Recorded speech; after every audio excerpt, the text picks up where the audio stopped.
first. Dragonborn.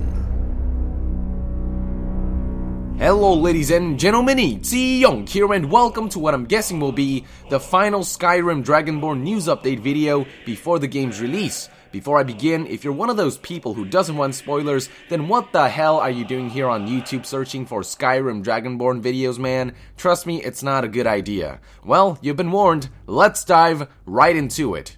First, let's talk once again about the beginning of the DLC. In previous videos, I mentioned that Skyrim Dragonborn begins with an attempt on Dovahkiin's life from the cultists of Miraak, which eventually leads Dovahkiin to Solstheim. Well, according to beta testers, while you can start playing the DLC anytime you wish, the beginning of the DLC will slightly differ, depending on whether you start before or after you beat the original game. Differences are probably nothing substantial. Players will wind up in the same place either way. Next, this is something I forgot to mention in previous videos, but there's actually a quest that can only be started when players reach level 81 called Ebony Warrior. Ebony weapons and armor are some of the most powerful in the game, so a quest named Ebony Warrior will likely either give the player someone very powerful to fight, or will give them some very powerful new powers or equipment. Speaking of equipment, another confirmed armor type is the Morag armor set. Not the official name, but you get it. Most of you guys probably assumed this already when I mentioned players will encounter Morag members in previous news updates.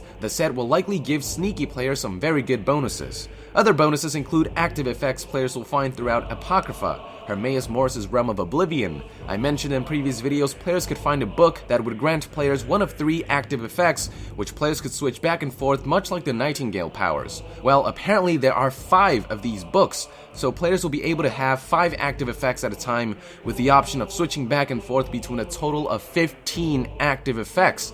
Damn! So far, only one of the books has been leaked, which contained active effects called Morris Mercy, Morris Wrath, and Morris Agony. Lesser new powers include new conjuration spells, which will allow players to summon Ash Guardians, Ash Spawns, and Seekers. We have seen Ash Spawns and Seekers, but I don't believe we've seen Ash Guardians. And finally, let's talk about some leaked screenshots, 4 of them to be exact. They're not the best quality, but still easy to make out some details. The first image is likely right after Dovahkiin docks on the island of Solstheim.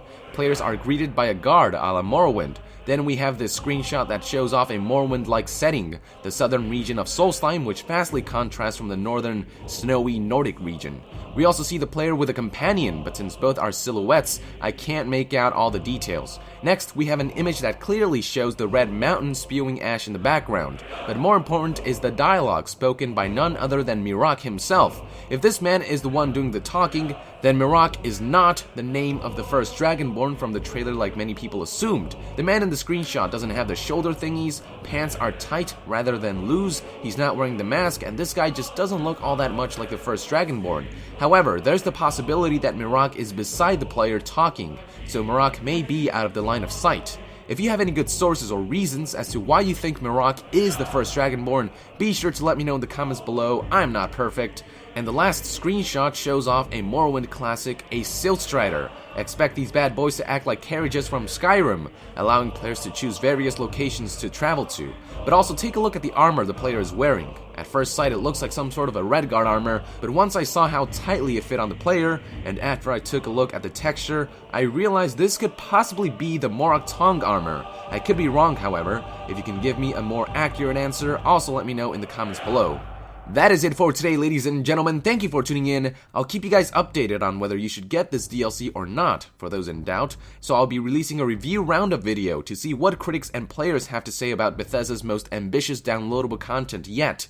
So be sure to join the nation and subscribe to Young Yeah. I'll also keep you guys updated on other highly anticipated AAA titles like Fallout 4, Grand Theft Auto 5, and Metal Gear Solid Ground Zeroes, and much more. Another way to join the nation is to subscribe to Young Gaming. I'll be doing a Skyrim Dragonborn playthrough, and you really don't want to miss that. Subscribe to both and join the nation. I'll see you guys next time. Thank you very much, and Young out!